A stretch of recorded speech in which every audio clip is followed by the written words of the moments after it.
So I'm on the phone here with Yesenia Arroyo, who is with the Bridge Fridge. Now, if you don't know, there are community refrigerators here in Worcester. I believe there's 4 now, but Yesenia is helping to set one up in Southbridge, and this is a great program. And Yesenia, why don't you tell us a little bit about how the community fridge works? Thank you, Michael. So my name is Yesenia Arroyo. I am a current LCSW in Massachusetts.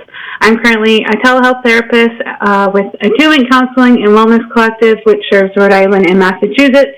My nonprofit partner and fellow co-founder of the Bridge Fridge is Carla de la Cruz de Villa. Carla has her master's in social work and works at the Office of Student Life at UMass Chan Medical School as a program coordinator of diversity and student success and case manager of the coaching program. My classmate and I wanted to start a local nonprofit to help target some of the problems in our area.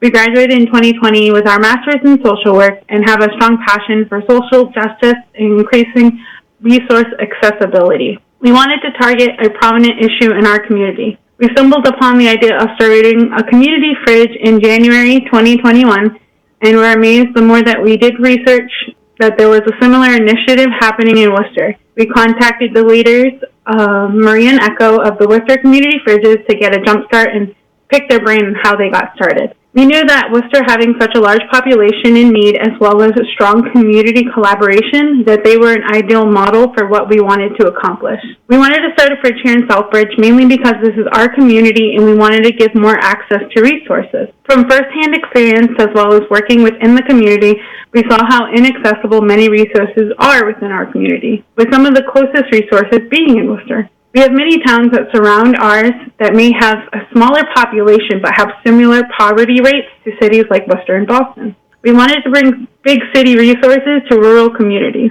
A community fridge is a local resource where community members can get access to fresh food without needing to register for services. Food is accessible, no questions asked. The entire structure, as idyllic as it sounds, is dependent on community collaboration, and we never wanted to be a single entity feeding people. We want the community to give where they can and take what they need. This includes local restaurants, grocery stores, bakeries, and even community members going shopping. We are also building relationships with local food banks to supply excess food when they are unable to distribute. The fridge will be maintained by local volunteers who will make sure the food is within our guidelines, as well as maintaining the cleanliness of the fridge and enclosure. We are asking if anyone or any programs are interested in volunteering opportunities to contact us through our social media for more information.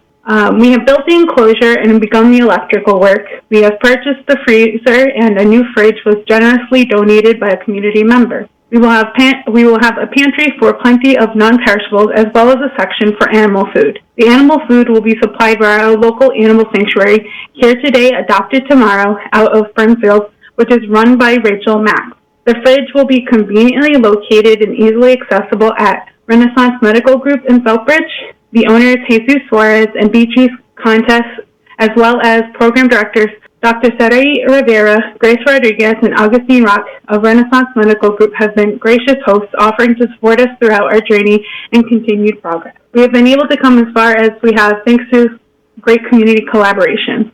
Our close friend, Joshabed Broshu, who leads the local group of the Christian Jeep Association, Chapter 18, has been a strong advocate and supporter, working alongside us in making the project possible. We also want to thank Melissa Farrington and Heal Inc. for their ongoing support of this project and making this connection. We have to thank all of these community leaders and their shared vision of community service.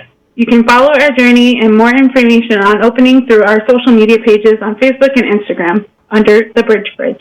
We have had a long year of networking and raising funds to make the community fridge possible and are planning to have it running for the new year. So in order to get more acquainted with the work, we've done several food drives within the community, trying to do it as often as every 6 to 8 weeks. We have an upcoming food drive on Saturday at Renaissance Medical Group, 11 Sandersdale Road in Southbridge from 10 to 12, where people can access non-perishable foods as well as getting more information on local resources. The question when I talk about a community fridge program that people ask is, what's stopping people from just taking the food if they don't need it? It's kind of a program about it's a program of trust, right? Yeah, and it's really difficult because a lot of people are going to assume that everybody's going to like clean out the fridge, and that's where the community involvement comes to play.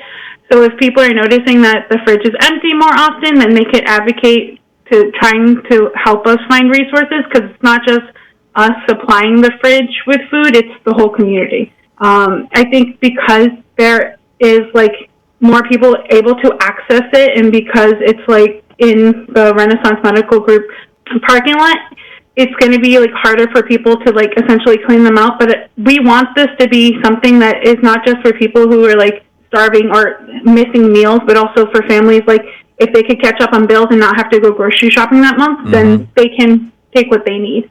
Our only hope is that when people are taking, they take what they need, and if they take more than what they need, they are going to be giving back in the future. So that's the whole kind of premise behind the community engagement aspect, is all of us coming together to support one another. There's always going to be people who kind of take a little bit more than they need and essentially take advantage of the program, just like with all free access programs that we have. There's people who utilize more staff benefits than they need, as well as people who utilize resources that maybe they don't need that much support. But it's more like we don't want to condemn the whole community, because there's going to be a few people who take it. Absolutely. And what kind of stuff are you looking for? So you got the food drive going on Saturday. So on Saturday, we are just doing a non-perishable food distribution. Oh, okay. We already have the food, and that's what we've been doing until the fridge is open. So once the fridge and everything is open, hopefully within the next year, by the beginning of next year, we are looking for accepted foods that are all produce, like anything that's not expired or like going bad, unopened frozen foods, breads and pastries, repackaged, pre-packaged frozen meals, pantry staples, bread, sugar, flour, canned goods, packaged and labeled cheese, milk, yogurt, sealed deli meats, and etc. So pretty much anything that is not accessible through the non-perishable like food pantries. That's the premises behind like the community fridge and the freezer. The only thing is we are not allowed to accept, like as a community fridge, because there's so many different people contributing, we're not allowed to accept like raw meats, anything in glass jars because it's a hazard, homemade meals, expired items, anything that's unlabeled and unsealed, and anything that you wouldn't feed your family. Right, of course. Yeah, I mean, yeah, definitely don't put anything in there that you wouldn't eat yourself. You know, you're trying to help people out that need food. And a new aspect to this is the pet food. Yeah, so actually it's going to be kind of a pipeline from Here Today, Adopted Tomorrow. They supply animal food, dry and wet food for cats and dogs within the local community. So any community member can access that resource by contacting the shelter. However, they wanted to make it easier for people to access. They wanted to give more opportunities for people to get animal food, because if they're struggling, it's going to be difficult to also buy food for your pets. Yeah, oh yeah. Anybody in the community can leave food. We're just, again, asking that it be non-expired and good food. A pet, that's another family member. You know, so you wouldn't want to give whatever you wouldn't feed your own pet. You know, don't leave it there. Yeah. Well, this is a great thing. It's something I really believe in. It's worked very well here in Worcester, and I'm glad that you're able to do it in Southbridge. And again, give the info on the food drive on Saturday. Yeah, absolutely. So on Saturday at Renaissance Medical Group, 11 Sandersdale Road, from 10 a.m. to 12 p.m., we will be having bags of non-perishable foods, as well as resource information within those bags. There is no registration needed. There is no information that you need to give us. Just come up, tell us how many people are in your family, and we can give you some food to get you through the next couple of weeks. That's fantastic. Give out all the social media information right now, that the way people can get in touch with you. Yeah, absolutely. So the best ways to contact us are either through emails, so thebridgefridge@outlook.com. We also have text or call our business phone number, so it's 774-318-6989. But also to get more information and to kind of just snoop on, see what we've got going on, you can access us through the Bridge Fridge on both Facebook and Instagram. And we're constantly posting updates, local community resources, local drives that we're going to be hosting. We actually worked with Nets of Compassion and the Christian Jeep Association to have hosted a food drive the week before last. So we gave out food in Worcester, hot food that we had prepared.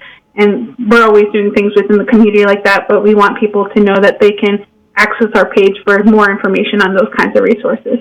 Well, that's fantastic. Thank you so much. Yesenia Arroyo, she's with the Bridge Fridge. They're setting a new one up in Southbridge, and we will also post all of the information for Saturday's food drive at pikefm.com and all our social media, too. So thank you very much for taking the time to let us know about this, and we'll do our best to let everybody know about it. Thank you so much for your time.